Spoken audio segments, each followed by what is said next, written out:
ನೋವು ಎನ್ನುವಂಥದ್ದು ನಾವೆಲ್ಲರೂ ಅನುಭವಿಸುವಂತಹ ಸಂಗತಿ. ಆದರೆ ಅದು ಪದೇ ಪದೇ ಸಂಭವಿಸಿದಾಗ ತಾಳಲಾರದ ಬೇನೆಯನ್ನು ಉಂಟು ಮಾಡ್ತದೆ ಹಾಗೂ ಮನೆಯಲ್ಲೂ ಕಾರ್ಯದ ಸ್ಥಳದಲ್ಲೂ ನಕಾರಾತ್ಮಕವಾದ ಪ್ರಭಾವವನ್ನು ಬೀರ್ತದೆ.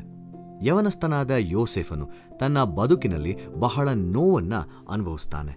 ಅವನ ಕನಸನ್ನು ಹಂಚಿಕೊಂಡ ಸಲುವಾಗಿ ಹಾಗೂ ತಮ್ಮ ತಂದೆಯ ನೆಚ್ಚಿನವನಾದ ಕಾರಣ ಅವನ ಅಣ್ಣಂದಿರು ಅವನನ್ನು ದ್ವೇಷಿಸ್ತಾರೆ. ಅವನನ್ನು ಗುಂಡಿಯೊಳಗೆ ಹಾಕಿ ಆಳಾಗಿ ಮಾರಿಬಿಡ್ತಾರೆ.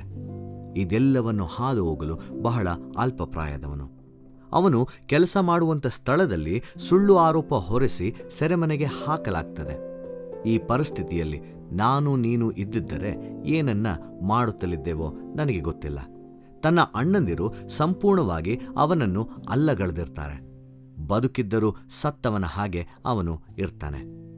ಯೋಸೇಫನು ಅವನ ಕಿರಿಯ ತಮ್ಮನ ಬಗ್ಗೆ ವಿಚಾರಿಸುವಾಗ ಅವರು ಅವನನ್ನು ಯೋಸೇಫನೆಂದು ತಿಳಿಯದೆ, ತಮ್ಮ ಸೇವಕರಾದ ನಾವು 12 ಮಂದಿ ಅಣ್ಣ ತಮ್ಮಂದಿರು, ನಾವು ಕಾನಾನ್ ದೇಶದವರು, ಒಬ್ಬ ತಂದೆಯ ಮಕ್ಕಳು, ನಮ್ಮಲ್ಲಿ ಚಿಕ್ಕವನು ತಂದೆಯ ಬಳಿಯಲ್ಲಿದ್ದಾನೆ, ಒಬ್ಬನಿಲ್ಲ ಅಂದರು.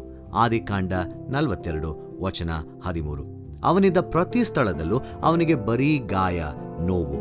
ಅವನಿಂದ ಜನರು ಲಾಭವನ್ನು ಹೊಂದಿರುತ್ತಾರೆ, ಆದರೆ ಅವನಿಗೋಸ್ಕರ ಯಾರೂ ಇರುವುದಿಲ್ಲ.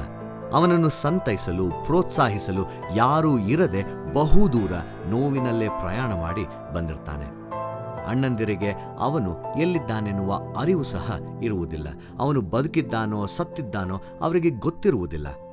ಕರ್ತನು ಯೋಸೇಫನನ್ನು ಗುಂಡಿಯೊಳಗಿಂದ ಮೇಲೆತ್ತಿ ತನ್ನ ಅಣ್ಣಂದಿರನ್ನು ಮೇಲೆತ್ತಲು ಅವನನ್ನು ಬಳಸುತ್ತಾನೆ. ಎಂಥ ತಿರುವು! ಇದನ್ನು ದೇವರು ಮಾತ್ರವೇ ಮಾಡಲು ಸಾಧ್ಯ. ಇದು ದೇವರ ಕೆಲಸವೆಂದು ಯೋಸೇಫನು ಅರಿತು ತನ್ನ ಅಣ್ಣಂದಿರಿಗೆ, ನೀವಂತೂ ನನಗೆ ಕೇಡಾಗಬೇಕೆಂದು ಎಣಿಸಿದ್ದೀರಿ, ಆದರೆ ದೇವರು ಮೇಲಾಗಬೇಕೆಂದು ಸಂಕಲ್ಪಿಸಿದನು. ಈಗ ಅನುಭವಕ್ಕೆ ಬಂದ ಪ್ರಕಾರವೇ ಅನೇಕ ಪ್ರಾಣಿಗಳಿಗೆ ಸಂರಕ್ಷಣೆಯುಂಟಾಗುವಂತೆ ಮಾಡಿದನು ಎಂದು ಹೇಳ್ತಾನೆ. ಆದಿಕಾಂಡ 50 ವಚನ 20. ದೇವರು ನಮ್ಮ ಜೀವಿತದಲ್ಲಿ ಬರುವ ಸಂಕಟಗಳನ್ನು ಇತರರಿಗೆ ಆಶೀರ್ವಾದ ಉಂಟಾಗುವಂತೆ ಬಳಸುತ್ತಾನೆ. ಯೋಸೇಫನು ತನ್ನ ಸಹೋದರರಿಗೆ ದುಃಖವನ್ನುಂಟು ಮಾಡಲು ತನ್ನ ಜೀವಿತದಲ್ಲಿ ನಡೆದಿರುವ ಎಲ್ಲ ಘಟನೆಗಳನ್ನು ಎಂದಿಗೂ ಹೇಳುವುದಿಲ್ಲ. ಅದು ಅವನ ಉದ್ದೇಶವೂ ಆಗಿರುವುದಿಲ್ಲ. ಅವನು ಅವರನ್ನು ಕ್ಷಮಿಸಿ ಅವರಿಗೆ ಉತ್ತಮವಾದದ್ದನ್ನು ಕೊಡುತ್ತಾನೆ. ನಿಮಗೆ ನೋವನ್ನು ಉಂಟು ಮಾಡುವವರನ್ನು ಕ್ಷಮಿಸುವುದು ಹಾಗೂ ಅವರಿಗೆ ಉತ್ತಮವಾದದ್ದನ್ನು ಕೊಡುವಂಥದ್ದು ಅಷ್ಟು ಸುಲಭವಲ್ಲ. ಯಾವಾಗ ದೇವರು ನಿಮ್ಮ ಜೀವಿತದ ಮೇಲೆ ಹತೋಟಿಯನ್ನು ಹೊಂದಿದ್ದಾನೆ ಹಾಗೂ ಆತನಿಗೆ ಎಲ್ಲದರಲ್ಲೂ ಮುಖ್ಯ ಭಾಗವಿದೆ ಎಂದು ನಿಮಗೆ ಅರಿವಾಗುತ್ತದೋ, ನೀವು ನಿಮ್ಮ ಜೀವಿತದ ಸವಾಲುಗಳನ್ನು ಸುಲಭವಾಗಿ ಎದುರಿಸಲು ಸಾಧ್ಯವಾಗ್ತದೆ.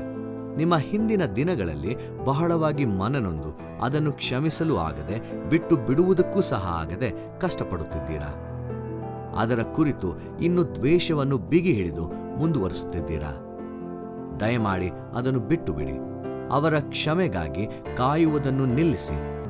ನಿಮ್ಮ ಹೃದಯವನ್ನು ಹಗುರ ಮಾಡಿಕೊಂಡು ಮುಂದೆ ಹೋಗಿ.